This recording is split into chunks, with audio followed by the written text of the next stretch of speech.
सेंगोल लेकर के पीएम नरेंद्र मोदी चल दिए हैं। जो लोकसभा सदन है, जहां पर कि एक तरह से कॉमन हॉल भी वो होगा, जब संयुक्त सत्र की बैठक होगी तो वो लोकसभा के सदन में ही होगी, और वहां पर स्पीकर का जो आसन है वहां पर उनके बगल में इसको सेंगोल को स्थापित किया जाएगा। ये सारी तस्वीरें पहली बार आप नए संसद भवन की देख रहे हैं, क्योंकि इससे पहले जो अभी तक तस्वीरें थी वो चुनिंदा तस्वीरें ही सामने आया करती थी, लेकिन अब ये पूरा जो भव्य एक बना है नया संसद भवन, उसकी तस्वीरें अब आप अपनी टेलीविजन स्क्रीन पर देख सकते हैं। बिल्कुल, और तमाम महंत जो हैं वो प्रधानमंत्री नरेंद्र मोदी के साथ आगे बढ़ते हुए नजर आ रहे हैं, और उनके साथ लोकसभा अध्यक्ष, लोकसभा स्पीकर ओम बिरला भी साथ में नजर आ रहे हैं। सेंगोल को लेकर प्रधानमंत्री यहाँ पर आगे बढ़ते हुए, हवन का कार्यक्रम जो है वो यहाँ पर पूरा हो गया है, लेकिन अभी पूजा और भी बाकी है यहाँ पर, और सेंगोल की स्थापना जो है वो माना जा रहा है अब कुछ देर में की जाएगी। तो अखिलेश, अब जो आगे बढ़ते हुए प्रधानमंत्री सेंगोल को लेकर चल रहे हैं, शायद ये स्थापना की ओर ही यहाँ पर बढ़ रहे हैं, क्योंकि कुछ और पूजा अर्चना के साथ ही अब सेंगोल की स्थापना का जो वक्त है वो भी करीब इसी वक्त का है। तो हो सकता है कि अब यहाँ से आगे बढ़ते हुए प्रधानमंत्री सेंगोल को स्थापित करें। जी हाँ, अब जैसा मैंने कहा है कि लोकसभा का जो सदन है, यहाँ पर दो सदन है, एक राज्यसभा का सदन, दूसरा लोकसभा का सदन। और लोकसभा का सदन काफी विशाल बनाया गया है, वहां पर 1200 से भी अधिक जो सांसद हैं वो बैठ सकते हैं। और उसी लोकसभा सदन में जहां लोकसभा स्पीकर का आसन है, उसके बगल में इस सेंगोल को स्थापित किया जाएगा। और इसका काफी एक सांकेतिक महत्व तो है ही है, ऐतिहासिक महत्व भी है कि जो हमारी धरोहर है, हमारी सांस्कृतिक विरासत है, उसकी किस तरह से पुनर्स्थापना की जा रही है। सेंगोल एक केवल छड़ी मात्र नहीं है कि आप इसको हाथ में लेकर सुबह टहलने के लिए निकले, बल्कि ये एक हमारी जो प्राचीन परंपरा है, जो केवल सत्ता हस्तांतरण का ही प्रतीक नहीं है, बल्कि इस बात का भी प्रतीक है, द्योतक है कि किस तरह से जो भी व्यक्ति इस सेंगोल को ग्रहण करता है उसके ऊपर दायित्व होता है पूरी प्रजा के पालन का। ये बात जरूर कई लोगों ने आपत्ति की कि ये तो राजशाही का प्रतीक है और तब तो राजा महाराजा होते थे, लेकिन जब 14 अगस्त 1947 को इसको लाया गया और ये फैसला किया गया, आपको याद होगा जो पूरी कहानी वो अभी कई बार बताई जा चुकी है, लेकिन लॉर्ड माउंटबेटन उन्होंने पूछा भारतीयों से कि ये जो सत्ता हस्तांतरण होगा ये किस तरह से होगा, क्योंकि हम जानते हैं कि जहां से वो लोग आते हैं ब्रिटिशर्स, वहां पर किस तरह से एक भव्य आयोजन होता है और वहां पर इसी तरह से कई सिंबोलिज्म के जरिए सत्ता ट्रांसफर की जाती है। अभी हाल में भी हमने देखा है कि जब किंग चार्ल्स का राज्याभिषेक हुआ है तो वहां पर भी इसी तरह की परंपराओं का पालन किया गया, लेकिन तब यह भाव था लॉर्ड माउंटबेटन का कि आखिर किस प्रतीक के जरिए ये सत्ता है ये दी जाएगी।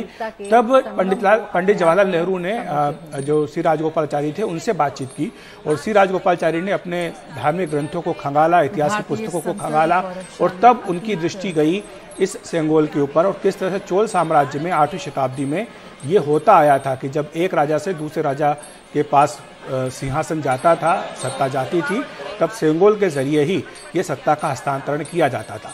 लेकिन ये लोकतंत्र है, यहाँ पर सेंगोल का महत्व जो है वो जिम्मेदारी से अधिक है, दायित्व से अधिक है, ना कि किसी राजा से दूसरे राजा के पास सत्ता जाना। क्योंकि यहाँ पर भी आपने जो तस्वीरों में देखा है, पुरोहितों ने ही प्रधानमंत्री नरेंद्र मोदी को सेंगोल दिया है, यहाँ पर कोई दूसरा कोई व्यक्ति आकर के सेंगोल नहीं दे रहा। तो ये भी अपने आप में बहुत ही ध्यान रखने वाली बात इस पूरे कार्यक्रम की है। और ये तस्वीर आप देख सकते हैं, जो लोकसभा का चैम्बर है उसमें पीएम नरेंद्र मोदी अब आ गए हैं तमाम पुरोहितों के साथ, जो कि तमिलनाडु से खास तौर से इस कार्यक्रम के लिए पहुंचे हैं। और यहाँ पर अब आने के बाद धीरे धीरे पीएम नरेंद्र मोदी जो लोकसभा अध्यक्ष का आसन है उस ओर बढ़ रहे हैं, और वहाँ जाने के बाद सेंगोल की स्थापना की जाएगी। बिल्कुल, और ये लोकसभा स्पीकर जो हैं उनकी कुर्सी के पास लगाया जाएगा सेंगोल, और हो सकता है कि यहाँ पर क्योंकि कस्टोडियन लोकसभा स्पीकर, लोकसभा अध्यक्ष ही माने जाते हैं, तो ओम बिरला जो है वो भी अब इस प्रक्रिया में शामिल होंगे सेंगोल की स्थापना के वक्त। तमाम महंत जो हैं वो प्रधानमंत्री के साथ दाखिल हो चुके हैं संसद भवन की तस्वीरें भी हमें अब और करीब से मिलने लगी हैं कि कुर्सियाँ किस तरह की वहाँ पर बनाई गई हैं, किस तरह के जो कलर्स हैं वो यहाँ पर दिए गए हैं। और अब प्रधानमंत्री सेंगोल को लेकर आगे बढ़ते हुए तमाम महंत जो हैं वो मंत्रोच्चार करते हुए यहाँ पर सुने जा सकते हैं। और यहाँ पर कितना हाईटेक, कितना अत्याधुनिक ये होगा नया संसद भवन जो है, उसकी तस्वीरें भी हमें यहाँ पर दिखाई देने लगी है। तो लोकसभा स्पीकर की जो कुर्सी है, स्थान जो है वो बनाया गया बिल्कुल सेंगोल के लिए।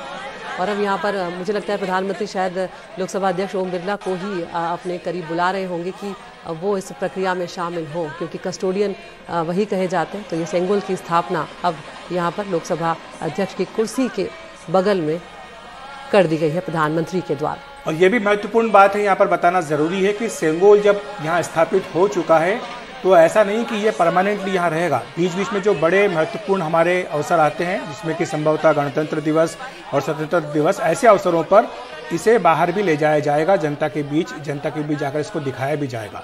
और यहाँ पर अब दीपक को प्रज्वलित करते हुए इस कार्यक्रम को, सेंगोल की जो स्थापना का कार्यक्रम है, उसको अंतिम रूप देते हुए प्रधानमंत्री नरेंद्र मोदी। और आपको बताऊं कि जिस घटना का मैं जिक्र करा था 14 अगस्त 1947 का, उसके बाद सेंगोल कहाँ गया, इसको लेकर के भी बड़ी दिलचस्प कहानी है। और आखिर आज सेंगोल में चर्चा में क्यों आया है, ये भी एक बड़ी दिलचस्प कहानी है, क्योंकि करीब 3 दशक तक सेंगोल जो है वो गुमनामी में खोया रहा। और उसके बाद बताया गया कि 1975 में शंकराचार्य ने अपनी पुस्तक में इसका उल्लेख किया, उसके बाद इस पर दृष्टि गई। और जब ये कार्यक्रम हो चुका था 1947 में, उसके बाद इसे प्रयागराज में, जो कि पहले इलाहाबाद के नाम से जाना जाता था, वहाँ पर आनंद भवन, जो कि नेहरू परिवार का पुश्तैनी घर है, वहाँ पर इसको सेंगोल को भेज दिया गया था।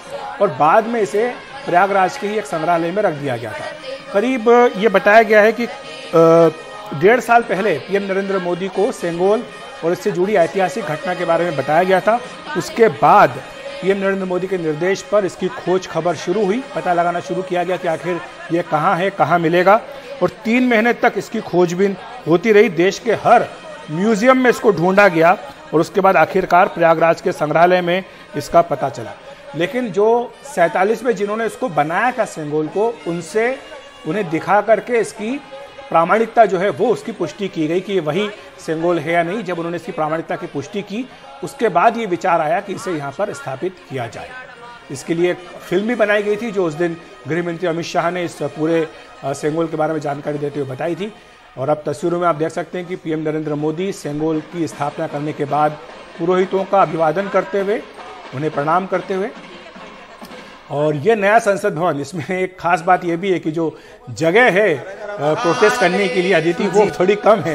तो जो अभी तक हम तस्वीरें देखते आए हैं, ख्याल रखा गया है, क्योंकि पिछले कई सत्र जो है वो हम देख चुके हैं। और इसमें काफी गहराई भी है, तो अगर आप उठाएंगे भी तो झंडा या जो भी प्ले कार्ड वगैरह, तो वो बहुत कम नजर आएगी उसमें। तो ये इसका भी ध्यान। और पिछले सत्र कई हमने देखे अखिलेश हंगामे की भेंट को चढ़ गए हैं। और सेंगोल का भी आप जिक्र कर रहे थे, तो वो भी हम देख रहे थे कि किस तरह से प्रधानमंत्री ने भी कहा कि अच्छा होता अगर पवित्र सेंगोल को आज़ादी के बाद उचित सम्मान और सम्मानजनक स्थान दिया जाता, ये उन्होंने कहा था। तो इस वक्त सीधी तस्वीरें, सेंगोल की स्थापना कर दी गई है विधि विधान के साथ यहाँ पर, और प्रधानमंत्री सभी महंतों का अभिवादन करते हुए सुन लेते हैं जो आगे बढ़ रहे हैं। जी।